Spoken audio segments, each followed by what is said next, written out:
va parler de quelque chose qui touche tout le monde. Chrétien, pas chrétien, jeune, vieux, des problèmes.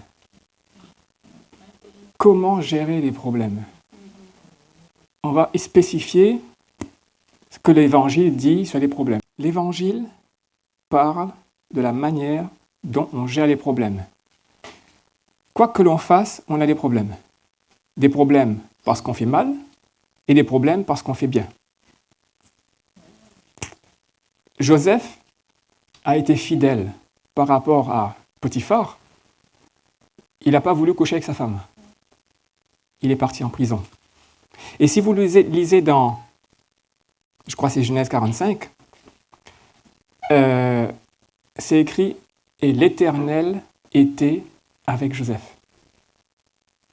Et Joseph a été fidèle. C'était une torture pour lui, c'était la femme, c'est pas un coup, c'est constamment. Il dit non, comment pourrais-je trahir mon maître, Potiphar, et comment pourrais-je pécher contre l'Éternel? Et la femme insiste, et lui, il tient ferme, il est fidèle, et pourtant il part en prison. Il n'a pas commis de faute. D'accord? Et l'Éternel est avec lui. Il arrive en prison, l'Éternel est toujours avec lui. Et le chef de prison lui fait confiance. Vous savez que à l'époque, tu perds un prisonnier, t'es mort. Hein. C'est comme les Romains. Hein. C'est pour ça que quand Paul était en prison, quand il a vu la porte ouverte, il allait se tuer parce qu'il sait que c'est pire. Il ne faut pas perdre un prisonnier. Et donc Joseph, vite, par la grâce de Dieu, il a trouvé une sorte de confiance. Et donc, les problèmes que tu marches avec Christ, t'en as. Que tu ne marches pas avec Christ, t'en as aussi. D'accord? La différence, c'est que Jésus dit, il y a une façon pour mes disciples, pour les chrétiens, de gérer les problèmes. D'accord? Il faut le gérer à la façon de Dieu. Si vous essayez de mettre de l'humain dans un problème, vous n'y arriverez pas. Alors, je recommence. Il y a deux types de problèmes pour le chrétien. Là, j'oublie celui qui fait une faute. On prend uniquement ceux qui marchent droit, qui sont justes, ils n'ont pas commis de faute, et pourtant les problèmes arrivent. Il y a deux types de problèmes. Il y a le problème où humainement mes talents, mes capacités peuvent résoudre. J'ai ma voiture qui manque de l'huile, un pneu crevé, je peux changer, pas de problème. Ok? Mais, lorsque vous marchez avec Christ, vous aurez des problèmes qui dépasseront complètement vos capacités humaines. D'accord? Et c'est ceux-là, comment on les gère? C'est là qu'il faut prendre une décision. C'est là qu'il faut dire, Seigneur, je n'ai pas les moyens de gérer ce problème. Donc, c'est même pas la peine d'aller chercher dans les moyens humains, il faut aller puiser dans les moyens divins. On va commencer par un texte que vous connaissez bien, dans Marc chapitre 6, parce qu'un problème, tant qu'il reste un problème, ça va. Vous savez où est-ce que ça se complique? Ce qui ne va pas? Lorsque le problème devient un souci.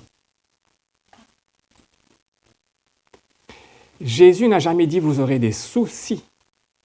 Il dit vous aurez des afflictions, des persécutions, des difficultés, des problèmes. Mais jamais il a dit tu auras des soucis. D'ailleurs, Philippiens chapitre 4, versets 5 ou 6 par là, il dit ne vous inquiétez de rien. Hier, on parlait à la formation de disciples des mots tout, rien. C'est des mots puissants, hein? Rien veut dire quoi? Oui, mais non, rien. Oui, mais tu ne comprends pas ce problème. Non, rien. Ne vous inquiétez de rien. Le mot inquiéter, le mot grec qui est lié à ce mot inquiéter, c'est merimna, je crois, en grec. C'est le même mot, enfin, c'est merimnao qui trouve sa racine dans le mot souci. Et c'est le même mot souci qui est utilisé dans la parabole du semeur, le 3e terrain. Et c'est le même souci qui empêche la parole de Dieu de porter du fruit. Alors, est-ce que c'est important de faire la distinction entre la difficulté que j'ai et le souci que ça peut apporter? Jésus a promis des difficultés, d'accord? Mais il dit, vous inquiétez pas, j'ai vaincu le monde. Satan, qu'est-ce qu'il veut faire? Il veut te montrer la difficulté pour que tu le transformes en inquiétude. Lorsqu'il te transforme en inquiétude, non seulement il te domine, mais il domine la parole de Dieu qui est en toi. La parabole du semeur, 3e terrain. Il n'a pas besoin de plus. Hein. Allez, on va lire, vous allez voir. Matthieu chapitre 6. Marc. C'est bien, vous suivez. Marc chapitre 6. Allez, on va prendre quoi? On va prendre d'abord la multiplication des pains. On va commencer 35. Non, on va commencer 34. 33. Mais le peuple les vit partir. Alors Jésus qui part avec ses disciples, etc. Plusieurs le reconnurent et accourant à pied de toutes les villes, écoutez bien, accourant à pied de toutes les villes. Vous savez pourquoi les gens couraient vers Jésus? Parce qu'il a porté la vie. C'est pour ça. Et qui a la vie aujourd'hui? L'Église de Dieu. Les chrétiens. Nous devons apporter cette vie. Mais si nous-mêmes nous sommes inquiets, comment on va apporter la vie? Vous avez vu un passage où Jésus était inquiet? Non. À pied de toutes les villes, ils arrivèrent avant eux et s'assemblèrent auprès de lui. Et Jésus, écoutez bien, regardez la réaction de Jésus. Souvent, on pense que Jésus réagissait, oui, Dieu m'a dit, enfin, comme s'il était guidé comme un robot.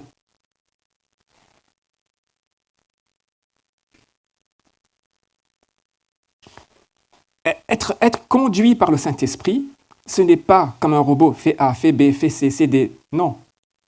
Être conduit par le Saint-Esprit, c'est conduit par la nature de Dieu qui est en moi, parce que je suis un enfant, je réagis comme mon Père. Ça, bon, ce n'est pas mon sujet aujourd'hui.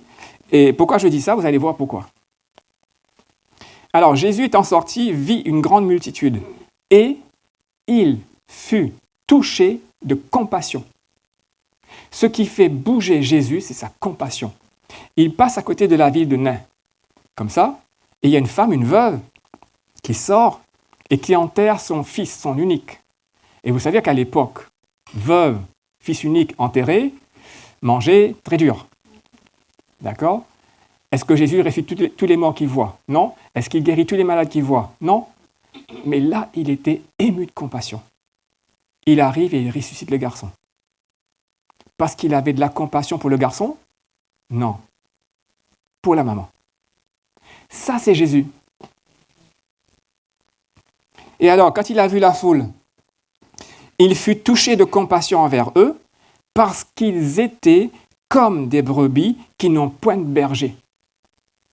Le monde est rempli de brebis qui cherchent un berger. Et ce berger, comment il se révèle aux gens? À travers l'Église.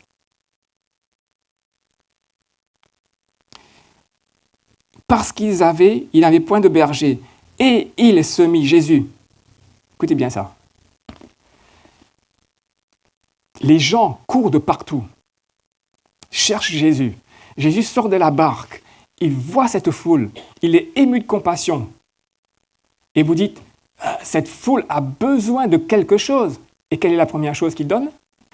Il les enseigne. La parole de Dieu est une nourriture. La parole de Dieu a la vie. La parole de Dieu apporte la vérité, Jean 8, et qui libère. Vous aimez vos enfants? Prenez la parole de Dieu. Plantez ça en eux. Vous aimez votre famille? Prenez la parole de Dieu. Rentrez cette parole dans leur vie. Il n'y a pas mieux. Ne croyez pas parce que vous avez acheté une voiture, une maison. Non. La parole de Dieu. Il n'y a pas le plus grand trésor. Et donc Jésus était ému de compassion et qu'est-ce qu'il fait? Il commençait à enseigner plusieurs choses. Et comme il était déjà tard, les disciples s'approchaient de lui et lui dirent, « On a un problème. » Vous allez voir l'histoire. On a un problème. Ce lieu est désert et il est tard et on a 15 000 personnes. Quoi faire?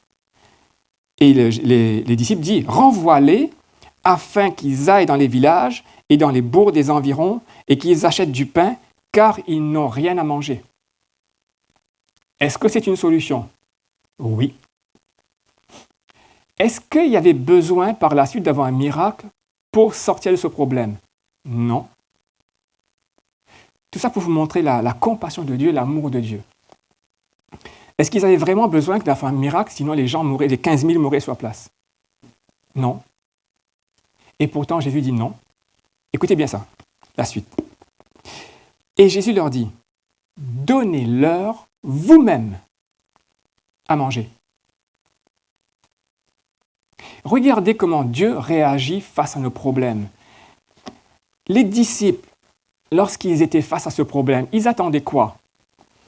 En fait, ils voulaient mesurer, tu as combien de sous, tu as combien de pain, tu as combien de poissons, qu'est-ce qu'on a, on fait le bilan. Non, ce n'est pas possible. Il faut les renvoyer. Humainement, ce n'est pas possible. Jésus ne fonctionne pas dans l'humain. Il fonctionne avec son Père. Il dit, si cette foule a faim, mon Père donne à manger. Si cette foule est perdue, mon Père donne un berger. Si cette foule n'a pas la vie, je donne la vie. Si cette foule est malade, je guéris. Ça, c'est Dieu. Il faut voir Dieu à la dimension de Dieu. Et non pas mesurer Dieu à la mesure d'un homme. Les disciples mesuraient Dieu avec la mesure de l'homme. Jésus qui connaît son Père, il dit non, je vais te montrer qui est mon Père. Je vais te montrer sa grandeur et son amour, à quel point il aime. Et remarquez, ce n'étaient pas des disciples qui le suivaient, les 15 000 personnes. Ce n'étaient pas non plus des chrétiens, ce n'étaient pas des engagés. C'était des gens qui venaient chercher des solutions pour leur vie. Ils avaient mal, ils avaient peur, ils étaient perdus, ils étaient malades, ils étaient opprimés, oppressés, harcelés. Toutes ces choses-là, ils sentaient quand Jésus, comme on l'a chanté tout à l'heure, les chaînes sont tombées. D'accord? C'est pour ça qu'ils accouraient. Et est-ce que Dieu a dit non, et il faut que tu sois mon disciple pour que je te fasse du bien? Non. Il a béni. Jésus guérit. Jésus enseigne. Et il était ému de compassion. Est-ce qu'il avait un regard critique et qui juge? Non, il était ému de compassion. Est-ce que vous ressentez la même chose quand vous voyez les gens autour de vous? Est-ce que vous ressentez ce que Jésus ressent? Vous savez que quand je prêche, je dis Seigneur, on va partager un bon moment ensemble. Je prends plaisir à parler en ton nom. Je prends plaisir à ressentir ce que tu ressens quand tu prêches. Et chacun de nous, on a un morceau de ce plaisir que Dieu nous fait partager avec lui parce que nous sommes son corps. Vous comprenez ça? Goûtez à ces plaisirs. Ressentez les mêmes sentiments que votre Seigneur, que votre Père. Et donc les disciples dirent envoie-les. Et Jésus dit, donnez-leur vous-même à manger. Est-ce que Jésus pensait faire le compte des poissons et des pains, dire est-ce qu'on en a assez? Non. En fait, il ne savait même pas combien de poissons et de pains il y avait. C'est après qu'il dit, allez compter. Il s'en fiche de la quantité. Ce qu'il sait, son Père veut nourrir. Et donc, ils répondirent, irions-nous acheter pour 200 deniers? Ils étaient toujours dans l'humain. Si vous confrontez vos difficultés qui sont au-delà des capacités humaines avec des moyens humains, vous allez buter sur un mur. En tant que chrétien, vous allez confronter constamment avec des problèmes qui dépassent vos capacités. Il faut sortir de la barque. Il faut sortir de votre zone de confort. Je vous assure, Église de Dieu, sortez de votre zone de confort. Allez dans des territoires que vous ne connaissez pas. Découvrez votre Jésus là où vous ne l'avez pas encore découvert. Si vous ne sortez pas de la barque, vous ne le découvrirez pas. Pour 200 deniers de pain, afin de leur donner à manger. Et Jésus leur dit, combien avez-vous de pain? Allez et regardez. Il ne savait pas. Il a répondu avant de savoir. Et ça, il y a un principe spirituel derrière. Et ce principe spirituel, Abraham l'a appliqué. C'est pour ça qu'il a été justifié. Et ce principe spirituel, il faut qu'on l'applique pour que les problèmes ne deviennent pas des soucis. Allez regarder. Et l'ayant vu, ils dirent 5 pains et 2 poissons. Alors il leur commanda. Quand vous connaissez votre Père, vous ne suggérez pas, vous commandez. Jésus n'a pas suggéré, il n'a pas proposé, il a dit « tu fais ». Parce que la foi est en action. Quand il a été pour ressusciter la fille de Jairus, il n'a pas proposé aux gens de sortir, il les a virés. Comme il a viré les gens du temple. Vous savez, quand Dieu est en action, si vous suggérez, ça veut dire que vous mettez la valeur de la décision de Dieu dans la balance et vous hésitez. Des fois, Jésus était très abrupt. Ça ne veut pas dire qu'il n'aimait pas les gens, mais parce qu'il sait que pour sortir de ce problème, pour sortir de là, il y a une façon de faire. Si tu ne sais pas, je te montre et tu me suis. C'est ça un berger. D'accord? Alors il leur commanda de les faire tous asseoir par troupes sur l'herbe verte. Et ils s'assirent en rang par centaines et par cinquantaines. Et Jésus prit, ça c'est important aussi, Jésus prit les 5 pains et il a prié pendant 3 heures. Il s'est engagé avant même de savoir ce qu'il y a. Il a dit, on va leur donner à manger. Et il n'a pas dit on, il a dit commencez par vous, donner à manger. Et comme le vous n'y arrivait pas, donc il a pris le relais, il dit je vais le faire. Et c'est après, écoutez bien ça. Il ne s'est pas inquiété de savoir ce qu'il y a dans sa poche avant d'affirmer quelque chose. Il savait qui était son père. Il affirme la chose. Après, il dit, mais qu'est-ce qu'on a? Parce que mon père multiplie. Vous savez ça, la multiplication. Multiplication de la grâce, multiplication de la graine, multiplication. D'accord? Dieu prend ce que tu as et te le multiplie. Et donc, c'est après qu'il va voir ce qu'il y a. Il dit, vous avez combien? 5 pains de poisson, largement assez. Il y aura des restes. C'est pas vrai? Et il s'assied par... Alors, et Jésus prit les 5 pains et 2 poissons, et levant les yeux au ciel, il rendit grâce. Et il rend grâce pourquoi? Est-ce qu'il a demandé quelque chose avant? Écoutez bien ça. Ça c'est, je vous assure, méditez dessus. Il rend grâce pour quelle chose? Il a demandé un truc? Non. Il a manifesté son Père. Il sait d'avance, il connaît ce principe de son Père. Il connaît parfaitement son Père. Il sait que son Père, parce que lui est ému, son Père est ému. C'est aussi simple que ça. Un enfant réagit comme ses parents. Ça l'a touché, il sait que son Père, ça l'a touché. Il dit, moi j'ai envie de donner à manger, mon Père donnera à manger. Mon Père, il est très riche, il est très fort. Donc, je peux d'avance le remercier parce qu'il, vous savez, Dieu est toujours en avance sur nous. Lorsque Jésus se rend compte, le Père est déjà préparé. C'est toujours, écoutez bien ce principe. Là, je vous donne beaucoup de principes en même temps. Dieu est toujours en avance sur la réponse que tu attends. Jamais au moment où tu demandes et jamais après. Toujours en avance. Matthieu 6, il dit, « Car Dieu sait de quoi vous avez besoin avant même de prier. » Il le sait. D'accord? Donc, Jésus, pourquoi il rend grâce? Parce qu'il sait que son Père a déjà prévu la nourriture. Il n'a même pas besoin de demander. Vous voyez jusqu'où ça va? Et ce qui est intéressant, il rend grâce avant de le voir. Ce n'est pas lorsqu'il l'a vu, « Ah, ça s'est multiplié, super, Seigneur, je te rends grâce. » Non. Apprenez à rendre grâce avant même de voir le moindre petit bout qui sort du sol.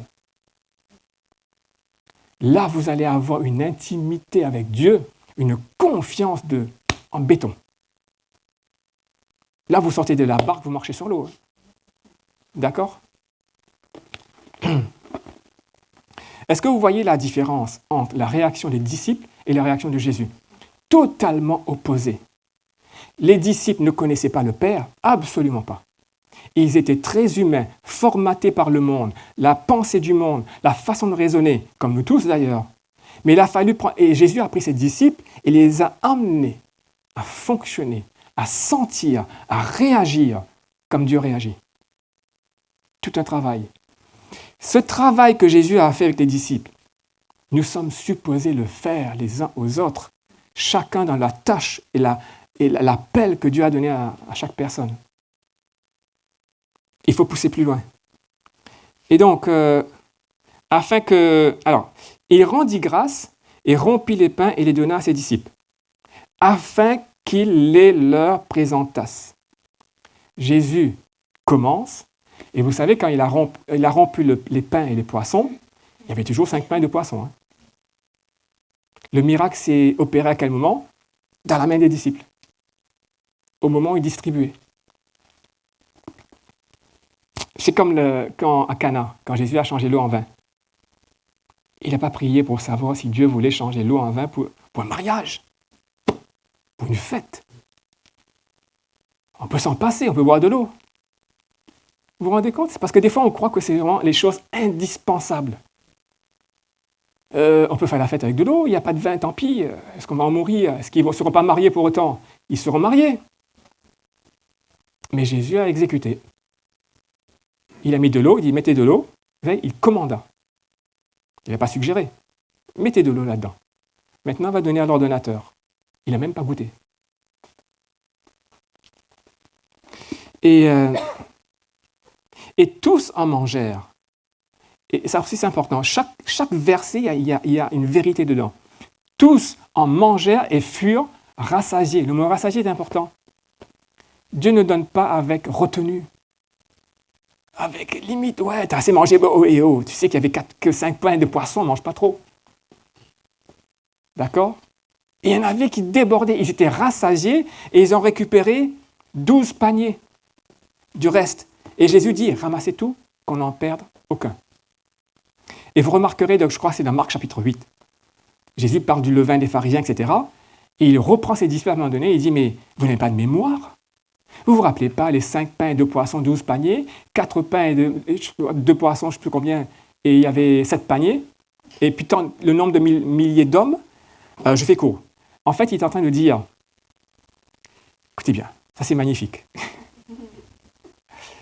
Lorsqu'il y avait beaucoup de gens et moins de nourriture, il y avait plus de paniers que quand il y avait moins de gens, plus de nourriture, il y avait moins de paniers de reste. En gros, et Jésus dit ça, Jésus a gardé tous les chiffres dans sa tête. C'est pour ça qu'il a dit, faites-les asseoir par centaines et par cinquantaines. Je me suis toujours posé la question, j'ai dit, pourquoi Seigneur? Parce que ça prend un temps fou à les faire asseoir. Non, il voulait savoir exactement combien son Père allait faire. Et donc, après, il a gardé ces chiffres en mémoire. Il dit, vous ne vous rappelez pas? Et après, à la fin, est-ce qu'il explique? Il dit non. Vous avez compris maintenant? Je ne suis pas sûr que les disciples aient compris. Hein? Êtes-vous encore sans intelligence? En gros, écoutez ça c'est magnifique. Notre Dieu, notre Père, il aime quand on le pousse dans l'impossible. Il aime quand on croit qu'il peut faire au-delà encore. Plus la difficulté est grande, plus il s'éclate. C'est ça. Et les disciples étaient dans la barque. Est-ce qu'il y avait besoin que Pierre marche sur l'eau? Il y avait un besoin, non? Pierre dit, écoute bien, Pierre dit, Seigneur, ordonne-moi, pas propose-moi. Pierre avait compris ce truc de commandement. C'est pour ça que Jésus s'est extasié devant le centurion. Le centurion avait compris ce principe de commandement. Il dit, si tu commandes, ça va marcher. Oh, Pierre a dû retenir, enfin, je ne sais pas, il a appris quelque chose. Il n'a pas dit, dis-moi. Il y a une différence, hein? Il dit, ordonne-moi. Et Jésus dit un mot, viens. Et Pierre commence à marcher sur l'eau. C'était nécessaire? Non. Mais Jésus aime ça. Il aime quand tu le pousses dans le retranchement. Regardez toutes les histoires. Vous prenez Moïse, Abraham, partout. Dieu pousse le plus loin possible dans l'impossibilité. Et il dit à l'homme, viens avec moi, aie confiance, je vais te montrer jusqu'où je peux aller. Gédéon, il rassemble une troupe, plusieurs milliers de personnes. Dieu dit, non, c'est trop beaucoup, trop, 300.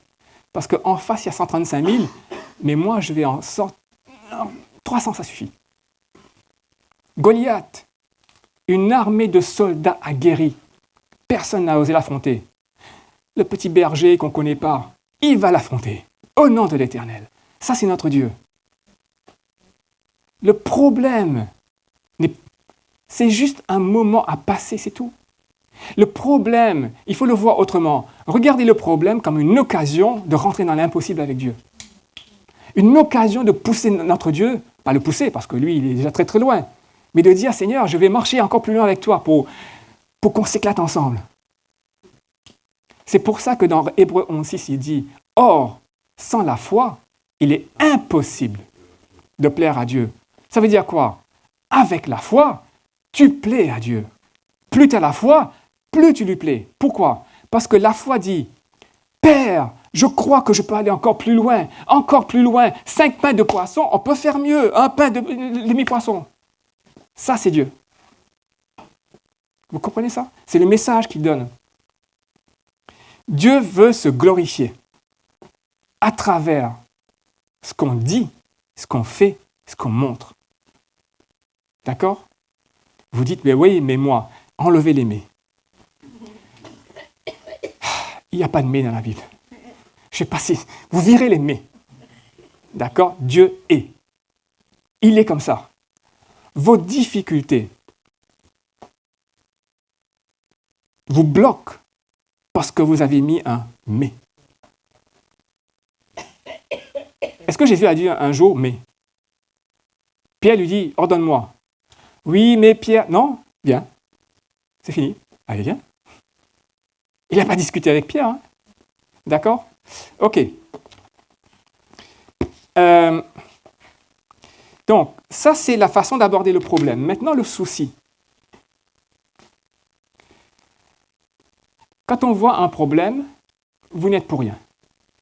À moins que vous ayez commis une faute. Comme je l'ai dit, tout mon message repose sur on n'a rien fait de mal, on marche droit, on est bien avec Dieu, on a obéi au commandement, et il y a des problèmes. D'accord? Donc, quand on a des problèmes, c'est normal. Ce que Satan va faire, il va tout faire pour que ce problème devienne un souci. Ça, c'est important.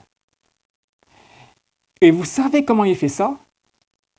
Il détourne ton attention des moyens divins, il l'emmène sur des moyens humains. Si tu portes ton attention, si tu mesures la capacité avec laquelle tu vas résoudre le problème en comptant sur des choses humaines, ton problème est devenu un souci. Je fais juste une parenthèse. C'est comme les agressions que vous avez, verbales, physiques, peu importe, ne sont pas forcément des offenses. Jésus dit, t'es agressé, on t'a maltraité, prie, aime, bénis. Et qu'en faisant ça, vous l'empêcherez de devenir une offense. Parce que si vous êtes offensé, vous êtes une forteresse avec des verrous. Vous savez que des frères offensés, c'est plus difficile à conquérir qu'une forteresse parce que c'est comme des verrous. Et si vous vous laissez offenser, vous mettez un verrou et vous êtes bloqué. D'accord? Comprenez bien ça. La souffrance, les problèmes, les agressions, l'Évangile donne une réponse à ça. Il dit, aime ton ennemi. Bénis celui qui te maltraite. Prie pour ceux qui te maudissent. Pourquoi? Il y a plusieurs raisons à ça. Premièrement, tu es en train de surmonter le mal par le bien. Tu es en train de planter le royaume de Dieu et en plus tu te protèges. L'erreur commise, c'est de croire que quelqu'un nous agresse, on réagit légitimement selon le monde pour rendre une certaine agression, et ça nous fait du bien sur le coup, mais en fait, on est en train de s'emprisonner. Jésus résume l'Évangile en « Tu aimeras le Seigneur ton Dieu de tout ton cœur, de toute ton âme, de toute ta pensée, de toute ta force. Est-ce qu'il reste quelque chose en dehors de ça, de vous? Non? En fait, tout toi aime Dieu et l'autre aussi. Et lorsque tu fais ça, tu es intouchable. 1 Jean 4, verset 16, je crois. L'amour parfait bannit la crainte. La crainte est un mauvais maître. La crainte, vous pouvez la dominer, à condition de ne pas vous laisser offenser, à condition de ne pas laisser transformer vos problèmes en des soucis. Dans Pierre plutôt, 1 Pierre 5, Pierre dit, le diable rôde comme il n'est pas, comme un lion rugissant. Vous savez pourquoi un lion rugit? Pour tétaniser sa proie, pour lui faire peur. Et la peur le tétanise, et comme ça, ils peuvent plus facilement l'attraper. Et c'est ce qu'il fait avec nous. Il fait peur. Et comment il fait peur? En utilisant les problèmes que vous avez. Et comment il fait peur? En utilisant les problèmes que vous avez et en tournant votre attention sur des moyens humains. Et il fait le calcul avec toi dans ta tête. Tu vois le problème? Tu vois tes moyens? Impossible. Et c'est là qu'il faut se dire, mon problème, moyen, divin. C'est possible. D'accord? Ça, c'est la première partie. Oula, on attaque la deuxième partie. On va dans Romains. On va dans Marc. Marc 11. C'est un verset que vous connaissez bien. Marc 11, on va commencer à partir de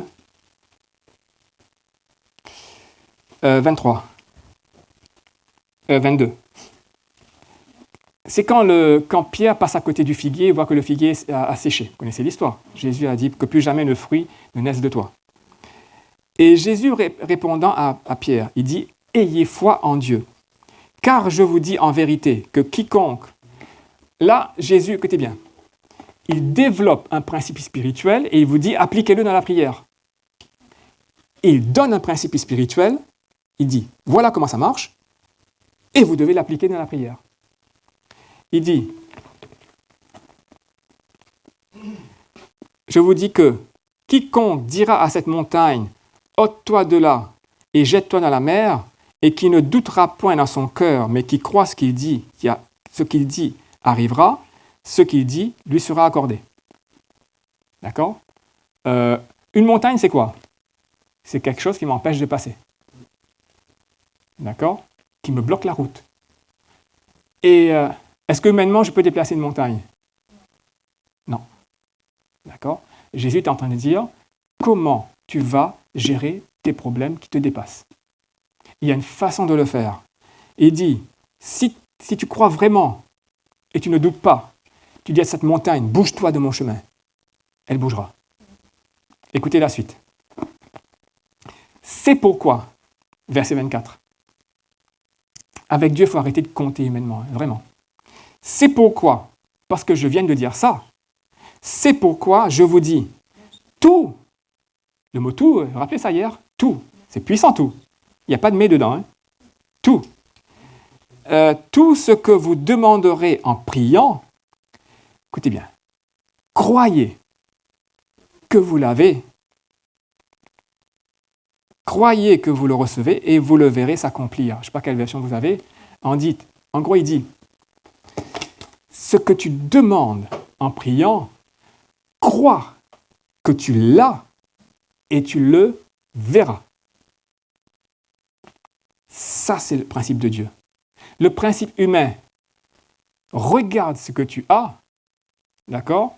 Et si tu l'as, tu l'auras. Enfin, c'est tout ce que tu auras. Dieu dit non. Demande. Est-ce que tu vois? Non. Crois que tu l'as. Tu vois là? Non. Ben ça viendra. Ça, c'est le principe divin. Alors la question, ce principe, il marche sur certaines conditions. Quelle est la condition? il faut que mon Dieu me garantisse qu'il me donne tout. À la croix, Jésus a dit, tout est accompli. Il faut que je croie que ce Dieu-là, même s'il l'a, il a envie de me le donner. Dieu est amour. Éphésiens 1,3. Il nous a bénis de toutes sortes de bénédictions spirituelles dans les lieux célestes en Christ. Et il faut croire qu'il ne va pas me reprocher quelque chose. Mon juste vivra par la foi. Vous comprenez ça? Tous les arguments humains qu'on peut avoir ici, il le détruit ici. En qui? En Jésus. Il ouvre toutes les portes. Alors, vous avez un choix en face d'un problème. Je suis ici, en train de négocier, travailler, compter mes sous, ou je suis ici, en train d'attendre mon Père qu'il envoie ce que j'ai demandé. Là, ça demande de la foi. Ici, ce sont des faits. Les faits. Ici, il n'y a pas de faits. C'est la foi dans mon Père. D'accord? On va voir dans Romains maintenant. Romains chapitre 4.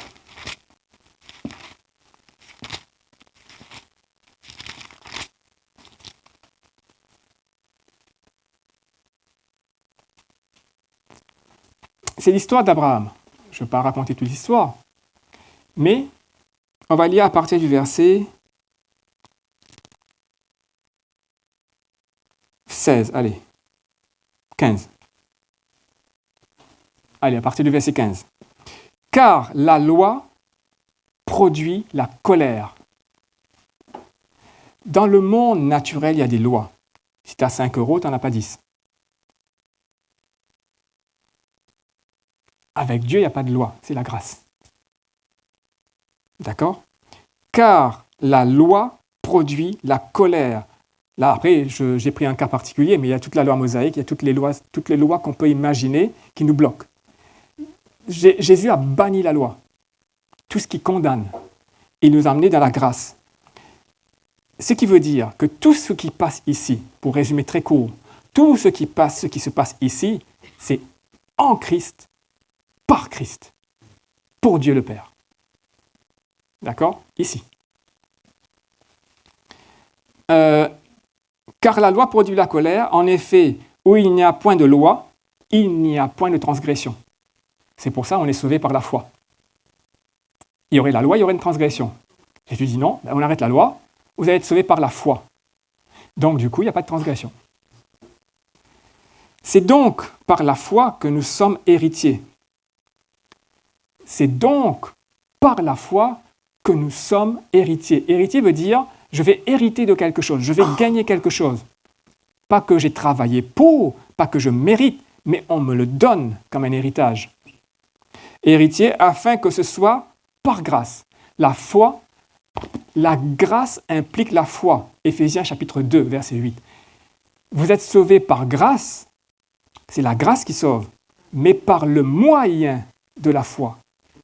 D'accord? La grâce implique la foi. Les faits, non, impliquent pas la foi. Les faits vous disent que vous avez point final. Si vous voulez la grâce, vous ne pouvez pas atteindre la grâce par la loi ou par des faits. Parce que si ce sont des faits, il n'y a pas besoin de foi. S'il n'y a pas besoin de foi, il n'y a pas de grâce. Vous comprenez cette logique?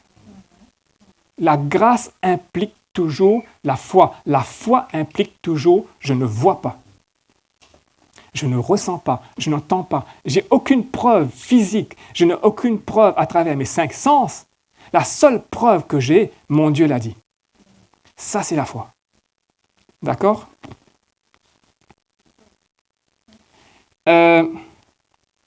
C'est donc par la foi que nous sommes héritiers, afin que ce soit par grâce, et que la promesse, écoutez bien, et que la promesse soit assurée à toute, pas les postérités, à toute la postérité. Vous savez qui est la postérité? L'Église. Christ. La tête et le corps. C'est la postérité, afin que la promesse soit assurée à toute la postérité, non seulement à celle qui est de la loi, mais aussi à celle qui est de la foi d'Abraham.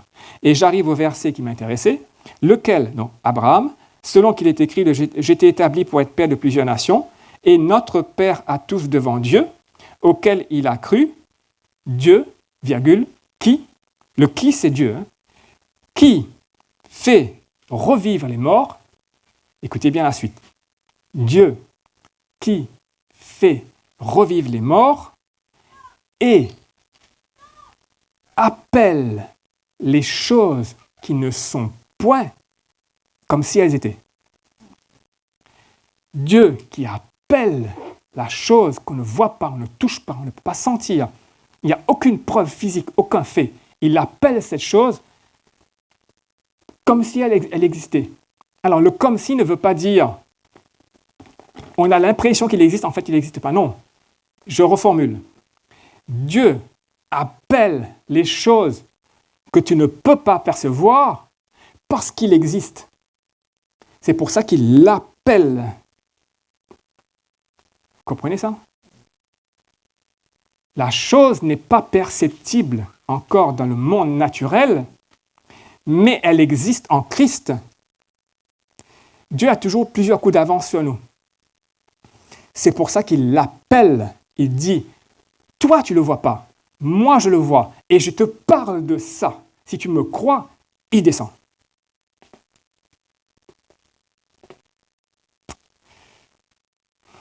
Une autre façon de dire la chose. En Christ, à la croix, tout est accompli. Tout veut dire tout. Ne dis pas oui, mais mon problème. Non, il est dedans. Il n'y a pas de oui, mais, c'est tout. D'accord? Si Dieu a trouvé que le tout était parfait, tu ne peux pas trouver quelque chose qui ne trouve pas sa solution dans ce tout. D'accord? Ok. Parce que s'il n'est pas dedans, tu es tout seul. Christ ne peut pas t'aider. Christ ne peut t'aider que si tu trouves la solution dans ce tout à la croix. Tout passe par la croix. Tu ne peux pas éviter la croix. C'est pour ça que l'apôtre Paul dit, je ne prêche que la croix. Je prêche Christ. Pas Christ avant la croix, je prêche Christ crucifié. Parce que si tu n'as pas Christ crucifié, qu'est-ce que tu as? D'accord? Tout est là-dedans. Écoutez bien ce principe. Jésus à la croix, il a été plus que vainqueur. Il a été vainqueur. Il a pris, il a gagné des choses. Il l'a obtenu. Mais on ne le voit pas. Et maintenant, Christ dit, j'ai toute autorité et tout pouvoir dans les cieux et sur la terre. Allez, faites de toutes les nations des disciples, enseignez-leur à garder les commandements, etc. D'accord? C'est parce qu'il peut et qu'il a qu'il nous envoie. Et lorsqu'on a un problème, parce qu'on obéit à Christ, on lui dit, Seigneur, il y a un problème. Il dit, prends, demandez. Et lorsqu'on prend, est-ce qu'on le voit tout de suite? Non. Je crois que je l'ai. Et donc, je commence à parler. J'appelle les choses qui ne sont point parce qu'elles existent en Christ. Je les fais descendre. Ça, c'est la foi.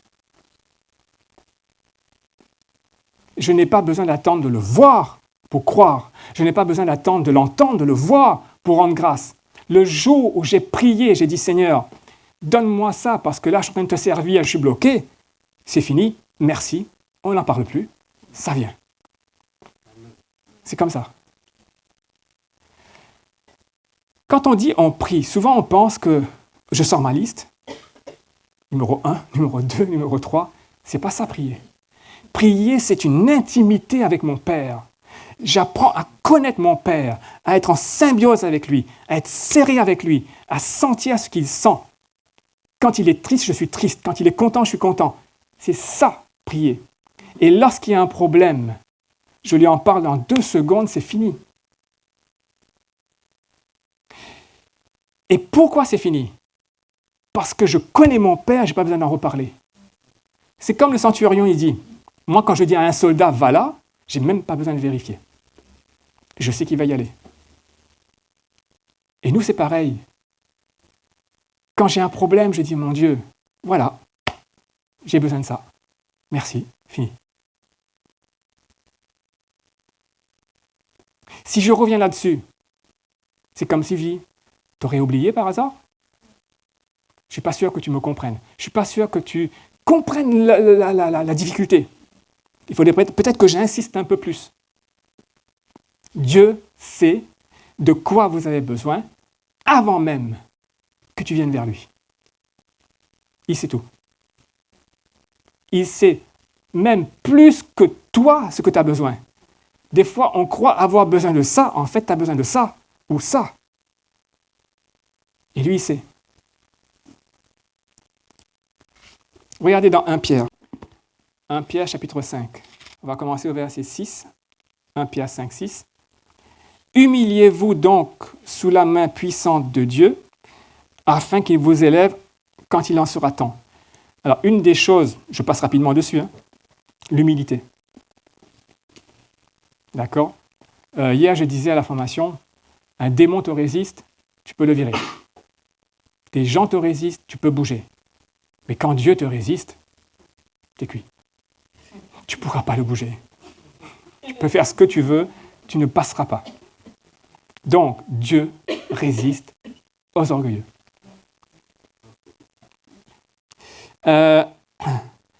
Et au verset 7, vous, écoutez bien, vous déchargeant sur lui de tous vos quoi?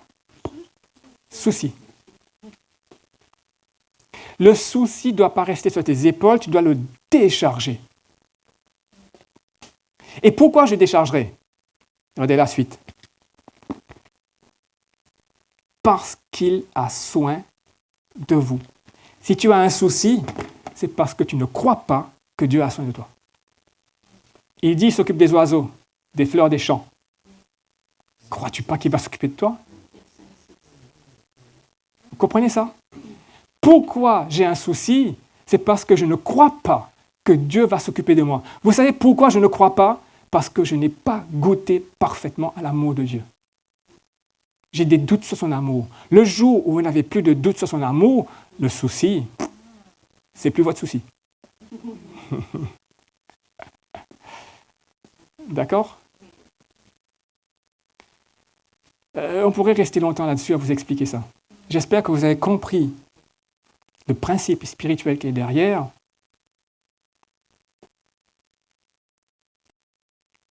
Dans Philippiens, vous connaissez, il dit « Ne vous inquiétez de rien ». Et on va finir avec la parabole du semeur pour vous montrer l'importance de ça. Marc 4, 18. Donc l'histoire, vous connaissez, c'est le semeur qui est sorti pour semer 4 terrains, etc. La plupart d'entre nous, là où on se fait avoir, les chrétiens, premier terrain, non. En général, ils comprennent des choses, etc. Deuxième terrain, ça dépend. On est prêt à s'accrocher, la plupart du temps, en général, je parle en général, à s'accrocher. Mais là où on se fait avoir comme des bleus, troisième terrain. D'accord? On va le lire ensemble. Marc 4, verset 18. Et ceux qui reçoivent la semence parmi les épines, ce sont ceux qui écoutent la parole, mais les soucis de ce monde, la séduction des richesses et les passions pour les autres choses survenant étouffent la parole. Et elle devient infructueuse. Si la parole, selon Jean chapitre 1, qui dit « En elle était la vie », si cette parole vous l'étouffez, pensez-vous que vous aurez la vie dans votre vie sur terre? Non, il n'y a plus de vie. Vous avez la coquille, mais la vie ne sort plus. Et ce qui est intéressant encore, un autre principe spirituel, je ne sais plus à qui je l'ai enseigné, peut-être formation de disciples, je ne sais plus. Et la parole de Dieu dans la bouche de Jésus est puissante. La parole de Dieu dans la bouche de Dieu, quand Dieu dit que la lumière soit, la lumière fut. D'accord? Elle est puissante. Écoutez bien ça. Mais la parole de Dieu en toi, elle est hyper fragile. C'est une graine. Un oiseau peut l'enlever. C'est une graine. Un souci peut l'étouffer. Comprenez la différence? La parole de Dieu, en dehors de toi, elle est puissante. Mais en toi, elle vient comme un bébé, comme une graine que tu dois entourer, prendre soin. Et un souci suffit pour l'étouffer. Mais cette parole, si tu la laisses respirer, elle produit une plante et des fruits, et là, la vie explose. Au final, qui arrête la parole de Dieu? Nous. Par nos choix, par notre regard, où est-ce qu'on pointe notre regard? Ici ou ici? Dieu a dit, ça suffit pour que je sorte de la barque. Arrêtons de négocier oui, mais. En Christ, toutes les promesses de Dieu sont oui et amen. Il n'y a pas de mais.